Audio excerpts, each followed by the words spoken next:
This is Jonathan Aguilar for Pro Boxing Fans, joined by Stefy Bull here in Dublin. How's Ireland treating you? Yeah, it's good.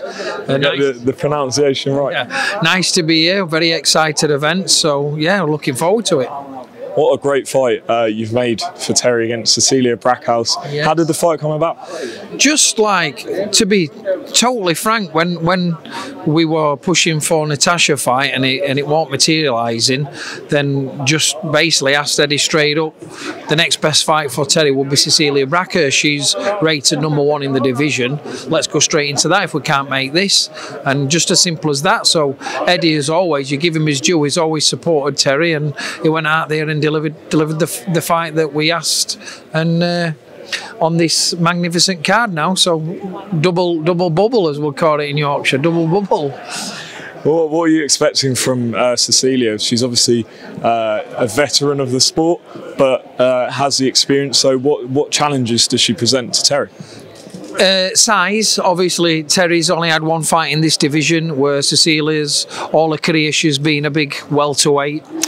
So obviously she's going in with a full-blown, athlete at this kind of these weight divisions. And I did, just like you said at the beginning, the experience she's got over 20 world title fights, I believe. You can't buy that experience. She's tried and tested, so she knows every trick in the book. It's going to be, when it comes down to it, I just think Terri's youth and speed and athleticism will be the telling factor in the contest. And on this Jonas talk, it keeps going back and forth from your side. Why didn't the fight happen? Me, apparently.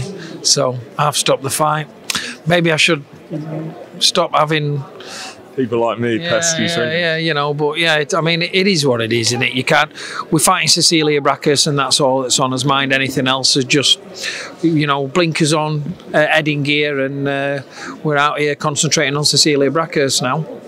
Obviously, the main event, Chantelle Cameron, not a fight I don't think people were expecting, but it is happening May 20th. Yeah. Is this a more difficult fight than Serrano for Taylor? Oh, 1,000,000%. Taylor and Serrano, what a fantastic contest coming off the back of the first one. Globally, that's a big fight because of the first one and the build-up it's had over the last few years. But 1,000,000%, this probably is the hardest fight for Taylor to be in. She's probably the hardest fight to be in, in the world. She's gone straight in an homecoming against the hardest fight possible.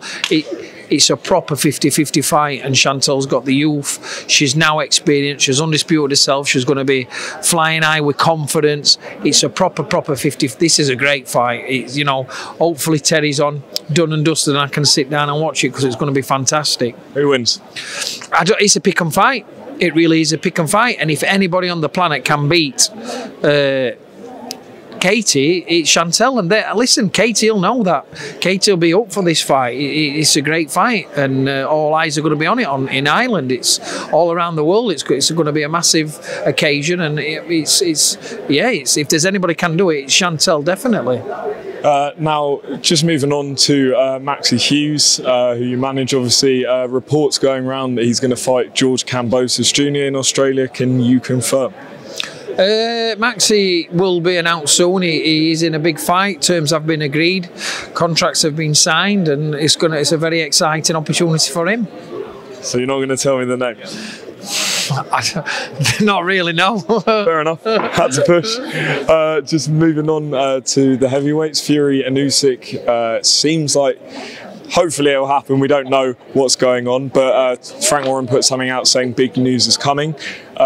What do you make of the fight? I mean, Tony Bellew said that he feels that Usyk's attributes can really give Fury problems, and he's changed his mind. He believes that Usyk will win. What do you think? I think it's a fantastic fight, and I'm glad it's happening, or there's talk about it's happening. Hopefully it is announced this week. That fight's probably been happening for a long time, and they've both been in training camp for this fight, and if anybody can beat Usyk, it's got to be if anybody can beat Tyson, it can be Usyk. He's got, like you say, he's southpaw, he's a mover, he's awkward. Tyson's much bigger, much more ponderous, but it's got a mixture of like, can Usyk win? Yes. Do I think Usyk wins? No. Obviously, fair enough. Obviously, on sort of the terms and stuff, just give us an idea of, obviously, you're on the management side, behind the scenes. When us fans are getting told these splits and things, how much more is there to it than what people are hearing? Oh, there's a lot more. I mean, it's like everybody wants paying the dues. Remember, Usyk's you'd have thought now, after beating AJ twice, who globally was probably the biggest name in the heavyweight division, beating once, twice, is been undisputed at cruiserweight, Olympic gold medalist. He'll want paying his dues, so he will have a price tag that he wants deserving. It seems like there's been a little bit of back and forth regarding rematch clauses and what they're getting paid if Usyk wins in a second fight. There's a lot more to it than let's just get this fight signed. So hopefully everything's come round full circle, everybody's happy with whatever they're getting, and it's a great fight. And if it is happening in the UK, that's even better for us UK fans. And if I've got nobody boxing that weekend, I'd love to be there live watching that one. It's a beauty. What do you make of the split 70-30? Carl Froch was saying that Fury's being a bit of a walking contradiction, in the sense that he said to AJ, "I'll fight you for free," or things like that. And now, listen, that's Tyson, isn't it? It's tongue in cheek, I mean. He's brilliant at what he does, but does Usyk, in my opinion, deserve more than 30% of the whole income? Yeah, definitely does. But if he's going to take 30% for that fight to happen, it shows the signs of a real man, and he wants the fight. That's for sure. And just finally, Stefy, Anthony Joshua returns next weekend against Jermaine Franklin. 2 weeks. Is it 2 weeks? Yeah, April 1st, yeah. In terms of sort of managing AJ's career, what would have gone into the thought process of picking Franklin, in your opinion? Because Franklin's been over here, we're in a controversial fight with White, big name in the UK, so I think they might look at that as a tough but safe fight back and a big enough name to sell, possibly. So I think that's the meanings of that fight. It doesn't seem to have hit the public's interest as much as probably they imagine, but there's 2 weeks to really push that. AJ's a massive name, and I'm sure they'll fill out the O2 for that fight.